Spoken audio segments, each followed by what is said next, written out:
ساری ایسی آیتیں ہیں۔ رسول صلی اللہ علیہ وسلم نے جو عوام کے سامنے واعظ و نصیحت اور پبلک کو سمجھانے کا جو انداز آپ صلی اللہ علیہ وسلم سے عملی طور پر ثابت ہے، اور پھر قرآن میں جو حکم ہے، اس سے بہتر طریقہ کوئی نہیں ہے، اس سے بہتر طریقہ کوئی نہیں ہے۔ قرآن نے دو طریقوں سے لوگوں سے بات کرنے کا حکم دیا، ایک واعظ و نصیحت، اور دوسرا کیا ہے؟ مباحثہ، بحث مباحثہ، مجادلہ، مناظرہ۔ واعظ و نصیحت کا حکم دیا تو اس کو بھی ایک صفت کے ساتھ خاص کیا کہ واعظ ایسے طریقے سے کرو، اور مناظرہ اور بحث کرنا ہے تو بھی ایسے طریقے سے کرو۔ تو واعظ و نصیحت کا جب حکم دیا تو کہا کہ واعظ و نصیحت کرو حکمت کے ساتھ، وقت دیکھو کیا یہ بات اس وقت کہنا صحیح ہے، آگے والے کے دیکھو کیا اس کے اندر ماننے کی صلاحیت ہے، کیا یہ اس بات کو فی الحال قبول کر سکتا ہے۔ ایک بندہ رو رہا ہے، اس پر غم کا پہاڑ ٹوٹ چکا ہے، اور آپ اس کو لطیفہ سنا رہے ہو، یہ موقع محل تو نہیں ہے نا۔ تو یہ واعظ کرنے کا جب حکم دیا تو کہا کہ حکمت کے ساتھ کرو، اور پھر جب بحث و مباحثہ کا حکم دیا تو کہا کہ وجادلہم باللتی ہی احسن، اچھے اور خوبصورت انداز سے کرو۔ تو اب آپ اپنے مناظروں کو دیکھ لیں، گالیاں دی جاتی ہے، ایک دوسروں کو برا بھلا کہا جاتا ہے،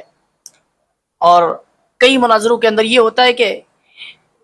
کسی کے بڑے کو برا بلا کہنے کی وجہ سے اسی کے ہی بیچ میں دوسرا لڑائی شروع ہو جاتی ہے کہ فلاں کو آپ نے برا بلا کہا ہے، اس سے معذرت کر لیں، یہ وہ۔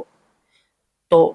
یہ علمی مباحثے، یہ علمی مناظرے جو ہیں، ان سے احقاق حق، ابطال باطل بالکل ممکن نہیں ہے، جہاں نہ اس طرف سے اخلاص ہے نہ اس طرف سے اخلاص ہے، دونوں فریقین اپنے بزرگ بچانے کے لیے آ چکے ہیں، یہ ایسا کوئی مناظرہ کامیاب نہیں ہو سکتا۔ اور قرآن و حدیث کے اندر جو حکم ہے کسی کے بحث مباحثہ کرنے کا، کسی کو سمجھانے کا، تو اس میں دو چیزیں ہیں، ایک تو یہ جو بتا دیا کہ اچھے اور خوبصورت انداز سے ان کے سامنے بات رکھو، خوبصورت انداز سے اپنے دلائل پیش کرو، کیونکہ جو بندہ دلائل سے عاجز آتا ہے وہ گالیاں اور غلط طریقہ اختیار کرتا ہے، وہ پریشر ڈالنے کی کوشش کرتا ہے، اس سے منع کیا گیا، ایک بات۔ دوسری جگہ فرمایا کہ طائفۃ لیتفقہوا فی الدین ولینذروا قومہم لعلہم یرجعون، کہا کہ تم میں ایک ایسی جماعت ہونی چاہیے جو دین کی سمجھ رکھے، فہم رکھے، اور جو لوگ اسلام سے پھر جائیں ان کو جا کر یہ قوم سمجھائے گی، اور انہیں واپس اسلام کی طرف جب آنے کا کہے گی تو یہ انہیں ڈرائے گی، ڈرانے کا عنصر ہونا چاہیے۔ سب سے زیادہ موٹیویشن جنت ہے، سب سے زیادہ موٹیویشن، اس سے بہتر کوئی کسی کو ہم لالچ دے ہی نہیں سکتے، اللہ رب الجلال کا، جنت کا، اس اور ڈرانے کے لیے جہنم سے اور اللہ کے غضب سے بڑی کوئی چیز ہمارے پاس ہے نہیں۔ یہ دو آپ کے پاس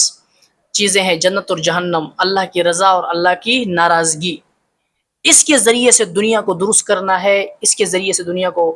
کی اصلاح کرنی ہے، لیکن پہلے ان چیزوں کو لوگوں کے سامنے واضح کر کے رکھنا ہے، جنت کا ایک کانسیپٹ رکھنا ہے قرآن و سنت سے اخذ کردہ، اور قرآن و سنت سے اخذ کردہ جہنم کا ایک